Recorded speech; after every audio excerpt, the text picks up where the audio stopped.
Estamos en los albores de un nuevo mes bíblico, el mes de Sivan, y con ello, iniciamos el estudio de las porciones que conforman también un nuevo libro, el Bamidbar, cuyo significado es, en desierto, pero que se le conoce como el libro de números, y es ya el penúltimo libro de la Torá.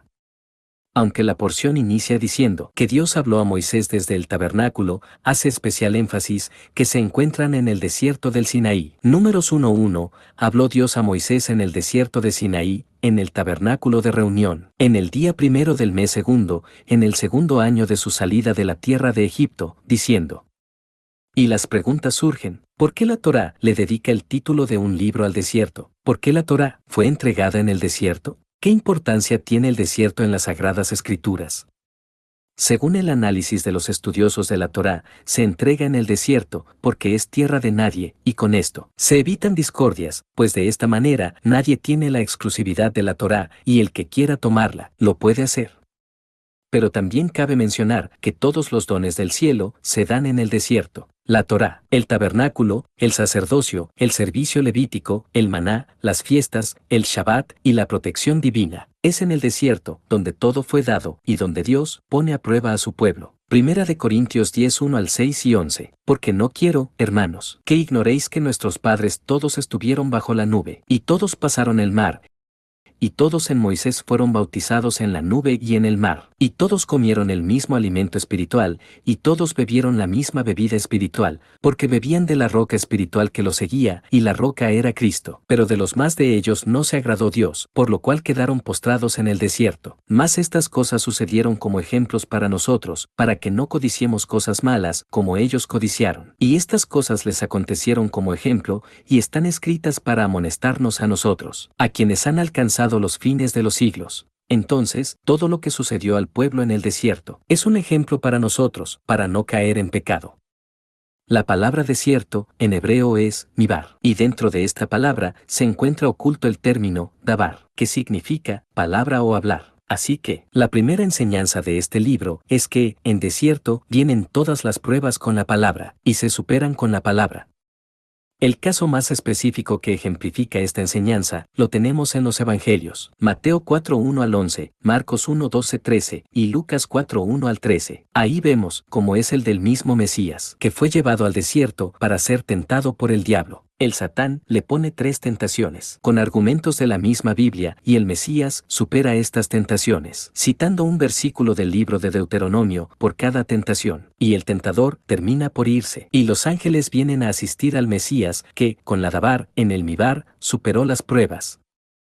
Aquí también hay otra enseñanza fundamental para quienes hemos despertado al camino de la fe, que, si queremos que Dios esté con nosotros en medio de las pruebas, Él lo está a través de su palabra. Yeshua enfrentó a Satanás. El diablo se fue a atacar la humanidad del Mesías, y con argumentos de la Biblia, que saciara su hambre, que tuviera riquezas, que mostrara su fe, y no tuvieron que caer rayos del cielo, o que la tierra se cimbrara, simplemente respondiendo con la ley de Moisés, un solo versículo por cada tentación. Con eso, el diablo terminó por irse, y los ángeles vienen a fortalecerle, solo con citar, y más que citar, con vivir, hacer real en su vida, la Torá.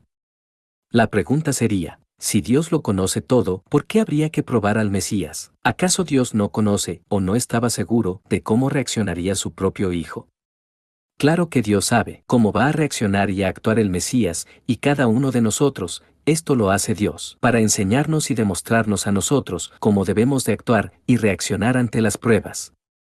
Y aquí es donde encontramos cuál es el motivo por el cual atravesamos pruebas. Deuteronomio 8:1-4. Cuidaréis de poner por obra todo mandamiento que yo os ordeno hoy, para que viváis y seáis multiplicados, y entréis y poseáis la tierra que Dios prometió con juramento a vuestros padres. Y te acordarás de todo el camino por donde te ha traído el Señor tu Dios estos 40 años en el desierto, para afligirte, para probarte, para saber lo que había en tu corazón, si habías de guardar o no sus mandamientos. Y te afligió, y te hizo tener hambre, y te sustentó con maná, comida que no conocías tú, ni tus padres la habían conocido, para hacerte saber que no solo de pan vivirá el hombre, más de todo lo que sale de la boca de Dios vivirá el hombre. Tu vestido nunca se envejeció sobre ti, ni el pie se te ha hinchado en estos 40 años.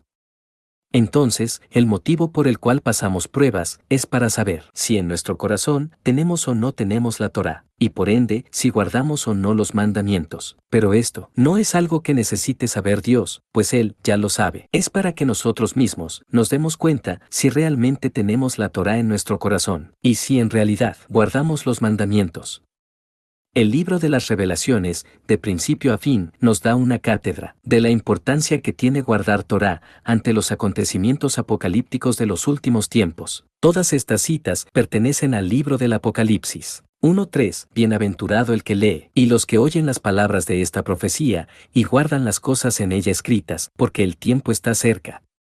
1:9 Yo Juan, vuestro hermano, y copartícipe vuestro en la tribulación, en el reino y en la paciencia de Jesucristo, estaba en la isla llamada Patmos, por causa de la palabra de Dios y el testimonio de Jesucristo. 3:8 Yo conozco tus obras, he aquí, he puesto delante de ti una puerta abierta, la cual nadie puede cerrar, porque aunque tienes poca fuerza, has guardado mi palabra, y no has negado mi nombre. 3:10 Por cuanto has guardado la palabra de mi paciencia, yo también te guardaré de la hora de la prueba que ha de venir sobre el mundo entero, para probar a los que moran sobre la tierra.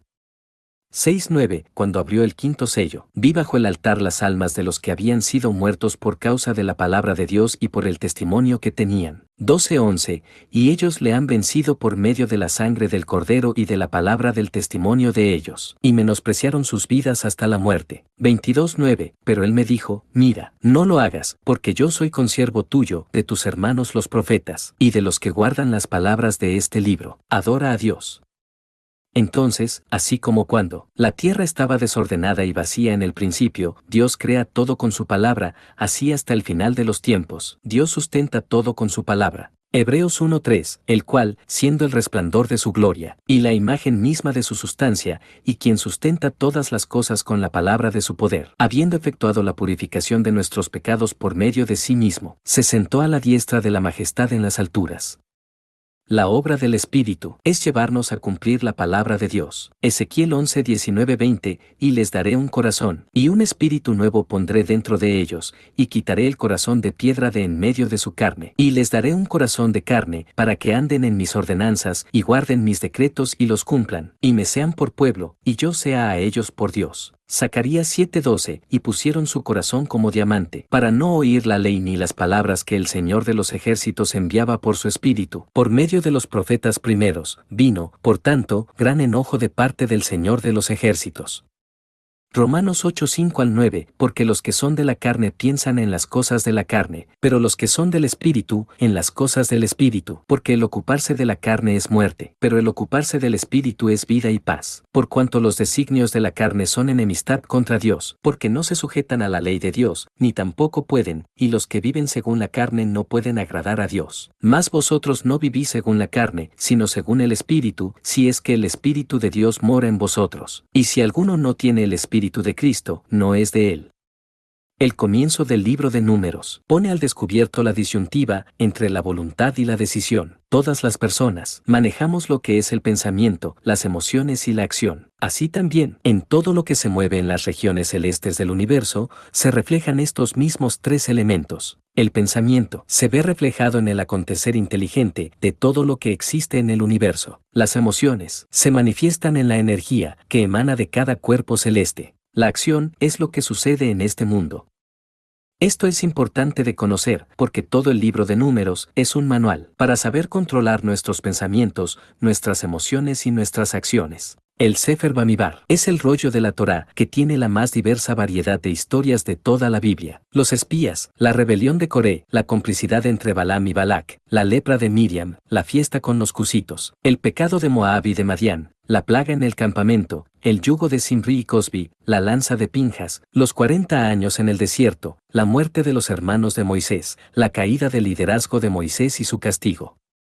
Muchas historias dramáticas, difíciles, pero con dos lecciones muy claras y prácticas. Ningún enemigo se va a enseñorear nunca del pueblo de Dios, que estamos en pacto, y al estar en pacto, siempre hay una manera de resolver las cosas. La solución de todo está en el conocimiento y práctica de la Torá, que es la luz de Dios, para alumbrar nuestra vida, tal como lo dice el salmista. Salmo 119:105. Lámpara es a mis pies tu palabra, y lumbrera a mi camino.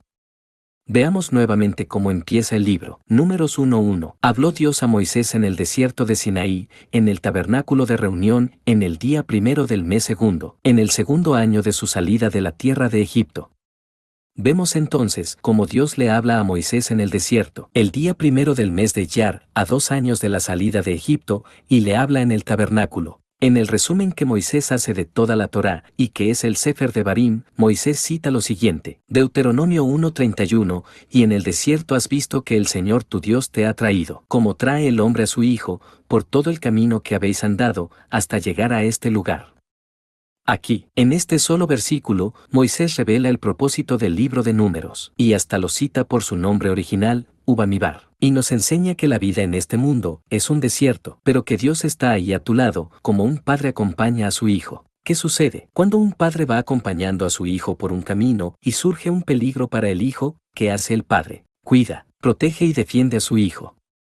Asimismo, Dios camina con nosotros en esta vida para cuidarnos, protegernos y defendernos. Pero el problema viene cuando nosotros queremos ir solos. Por eso también dice, Deuteronomio 1:32, y aún con esto no creísteis en el Señor vuestro Dios. Egipto representa el mundo en esta vida, con su sistema de creencias, sus modas, sus tendencias y su vana manera de vivir. El desierto representa la vida en este mundo, un lugar inhóspito que no ofrece nada digno y donde además gobierna Satanás. Y si las cosas son así, entonces, ¿por qué estamos aquí? La respuesta la tenemos, con los dos hijos de Dios, el primogénito y el unigénito. El primogénito, que es el pueblo de Israel, es llevado al desierto para que aprenda a guardar Torá. Deuteronomio 8:2-6. Y te acordarás de todo el camino por donde te ha traído el Señor tu Dios estos 40 años en el desierto, para afligirte, para probarte, para saber lo que había en tu corazón, si habías de guardar o no sus mandamientos. Y te afligió, y te hizo tener hambre, y te sustentó con maná, comida que no conocías tú, ni tus padres la habían conocido, para hacerte saber que no solo de pan vivirá el hombre, más de todo lo que sale de la boca de Dios vivirá el hombre. Tu vestido nunca se envejeció sobre ti, ni el pie se te ha hinchado en estos 40 años. Reconoce asimismo en tu corazón, que como castiga el hombre a su hijo, así el Señor tu Dios te castiga. Guardarás, pues, los mandamientos del Señor tu Dios, andando en sus caminos y temiéndole. El unigénito, que es Yeshua el Mesías, es llevado al desierto para ejercer la autoridad de la Torá. Marcos 1:12-13. Y luego el Espíritu le impulsó al desierto, y estuvo allí en el desierto 40 días, y era tentado por Satanás, y estaba con las fieras, y los ángeles le servían. Esto nos deja una enseñanza muy importante. Cuando venimos al camino de la fe y entramos en pacto con Dios, recibimos trato de primogénito. Dios nos enseña y nos instruye como si fuéramos su primer hijo, y así nos cuida, nos guarda y nos protege. Cuando esa enseñanza y esa instrucción ya han dado fruto en nuestra vida, entonces nos da la responsabilidad. Como si fuéramos su único hijo, nos da la autoridad para ejercer la Torá por encima del mismo diablo, y pone ángeles a nuestro servicio. El desierto es el lugar donde Satanás diseña todos sus planes y estrategias para engañar al mundo y mantenerlo sometido. La sociedad global es donde Satanás ejecuta todos sus planes para la humanidad, tocando fibras y ofreciendo satisfactores corporales y temporales. Nosotros somos instruidos y preparados en el desierto para conocer y entender la importancia y el poder de la Torá, para así vencer todas las acechanzas del maligno y marcar la diferencia en este mundo. Por eso, la oración del Mesías dice, Juan 17:14-19, yo les he dado tu palabra, y el mundo los aborreció, porque no son del mundo, como tampoco yo soy del mundo. No ruego que los quites del mundo, sino que los guardes del mal. No son del mundo, como tampoco yo soy del mundo. Santifícalos en tu verdad, tu palabra es verdad. Como tú me enviaste al mundo, así yo los he enviado al mundo, y por ellos yo me santifico a mí mismo, para que también ellos sean santificados en la verdad. El desierto es un lugar vacío, donde Dios es el único que puede llenarlo, y lo hace entregando ahí la Torá. Pero, no solo entrega la Torá, nos revela misterios, para hacernos un pueblo sabio, al escudriñar los mandamientos, para que al salir del desierto, seamos sabios y bendecidos. Primera de Corintios 1:5, porque en todas las cosas fuisteis enriquecidos en él, en toda palabra y en toda ciencia. La realidad es que el desierto nos hace volver al inicio de la creación. Génesis 1:2, y la tierra estaba desordenada y vacía, y las tinieblas estaban sobre la faz del abismo, y el Espíritu de Dios se movía sobre la faz de las aguas. Exactamente, así se encuentra la tierra hoy en día, desordenada y vacía, en tinieblas, y el Espíritu de Dios se mueve solo por encima, porque la palabra de Dios solo se lee de manera superficial. Y si estamos como al principio, ¿qué tenemos que hacer? Génesis 1:27-28. Y creó Dios al hombre a su imagen, a imagen de Dios lo creó, varón y hembra los creó. Y los bendijo Dios, y les dijo, fructificad y multiplicaos, llenad la tierra, y sojuzgadla, y señoread en los peces del mar, en las aves de los cielos, y en todas las bestias que se mueven sobre la tierra. El mandamiento es fructificar y multiplicarse, en ese orden. Este mandamiento se cumple cuando recibimos el conocimiento y la instrucción de Dios como un hijo primogénito, y cuando ese conocimiento y esa instrucción sea la manera en cómo nos comportamos, entonces nuestro trabajo ya es como hijo único, para que, por nuestro testimonio, muchos más vengan a ser parte del pacto con Dios, y su vida es una vida de pacto, donde hacemos lo que hemos aprendido en la Torá, y el cómo nuestro Padre nos cuida, nos guarda y nos protege. Y así se deshacen las obras del diablo. Israel en el desierto representa al hombre en una tierra desordenada y vacía. Israel no estuvo 40 años en el desierto cuando Dios lo sentencia a peregrinar los 40 años. Ya habían pasado 2 años de la salida de Egipto, lo que significa que en total Israel estuvo 42 años en el desierto, lo que representa 6 semanas de años. Y así es también en esta vida desordenada y vacía, donde se mueve el Espíritu de Dios, guiándonos a toda verdad, purificándonos con su palabra, y nos ilumina con su conocimiento. Y cuando Dios nos ilumina con su conocimiento, no lo hace en los aspectos internos, ilumina los aspectos externos. Por eso, podemos ver las cosas de manera distinta, y así, marcar la diferencia en este mundo. Ya para finalizar, resulta muy significativo que Shabbat Bamidbar sea previo a la celebración de la entrega de la Torá, porque como ya lo mencionamos, dentro del término Bamidbar, que es en el desierto, se encuentra la palabra Dabar, que significa palabra, que es justamente lo que se entrega en Shavuot Pentecostés, la Dabar de Dios, la palabra de Dios, y se entrega en el desierto. Y con la Dabar de Dios se supera el desierto de nuestra vida. Porque así lo revela Dios en su palabra. Y en su palabra está su presencia.